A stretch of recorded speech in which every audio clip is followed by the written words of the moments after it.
Welcome to the Quarantine Files, and now your host, Nick Seth Smith. Today, I'm excited to meet with Homero Arteaga and Jaime Barraza, ServPro here in Monrovia. Homero, why don't you tell me a little bit about the company, your background, and then Jaime, chime in and tell me a bit about you. How do you guys know each other?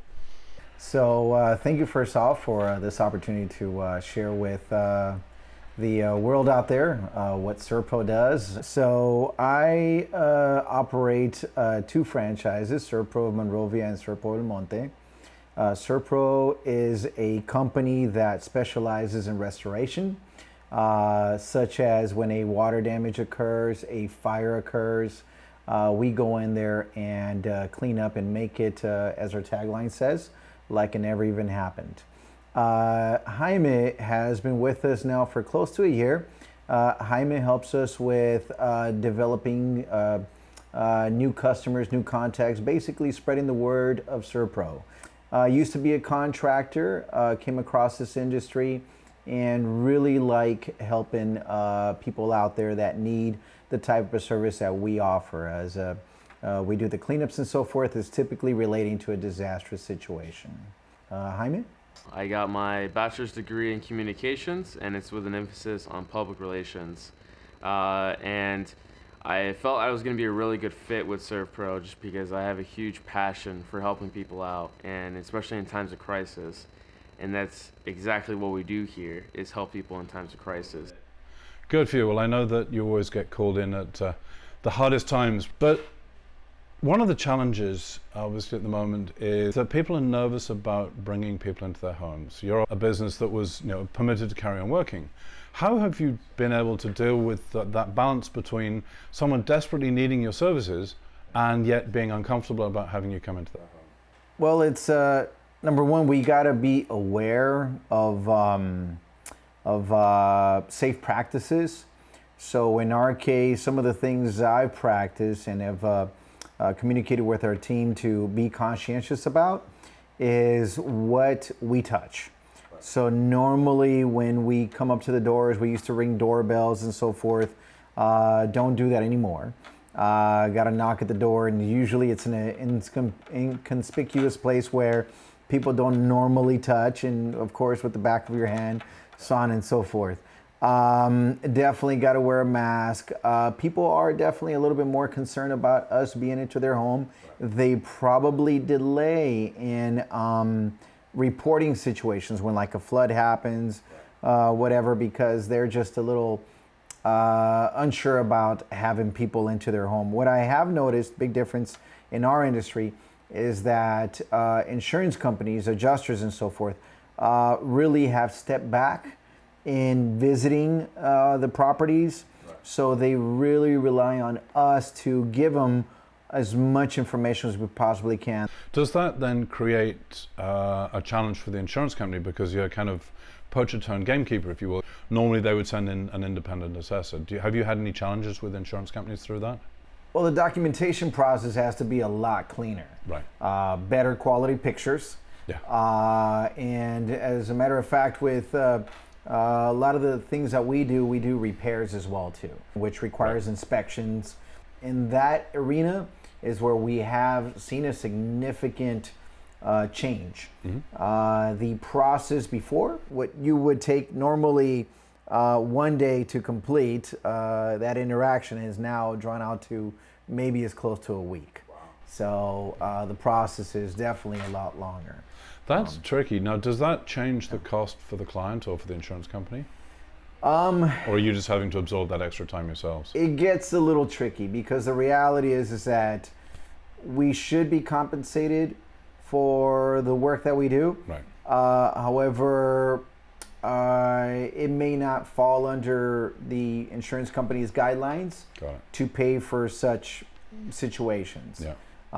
So sometimes they're a little bit more flexible and they'll give a little bit of time, managerial time, right, at my end to go through this entire process, and which makes it a lot lengthier.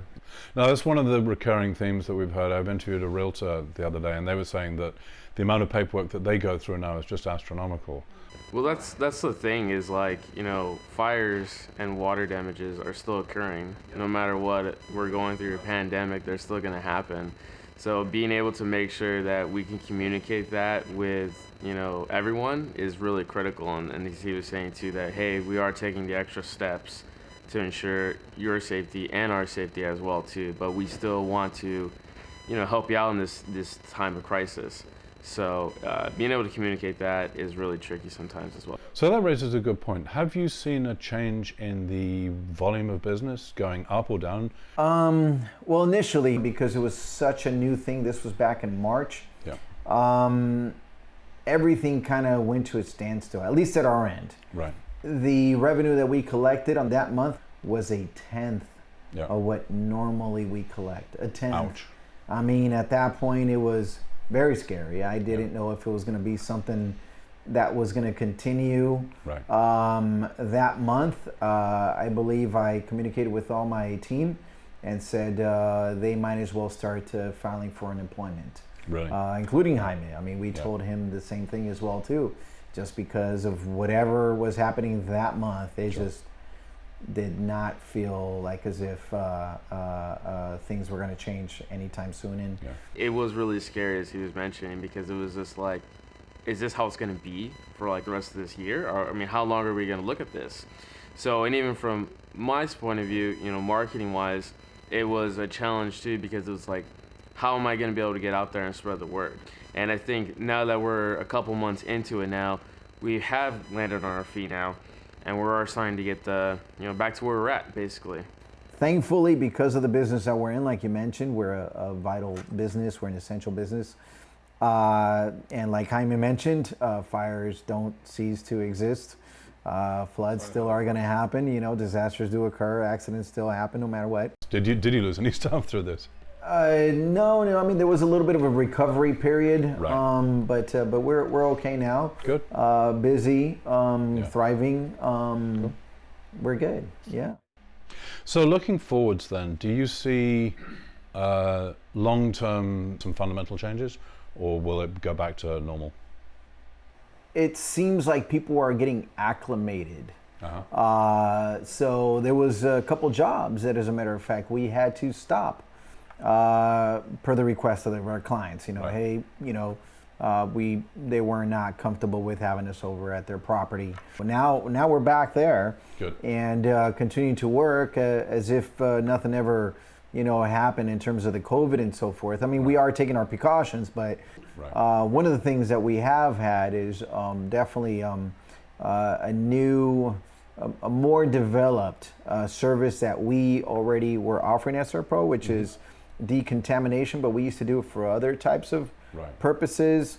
Now we're doing it because of the COVID. So it's it brought on a new line of business for us, is what it did. What advice would you give to other small business owners, Homero, about how to survive this, how to thrive in this type of situation? So if you're feeling an impact, I would say that maybe perhaps looking into, this is a good opportunity.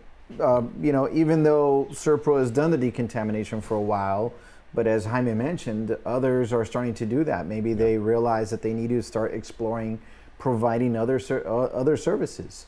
Things that are probably, based on what we see now, are going to last a little longer. Sure. They're not going to die away. Definitely not hospitality. Maybe other industries. Diversify for sure, and then definitely got to be a little bit frugal about where the expenses go.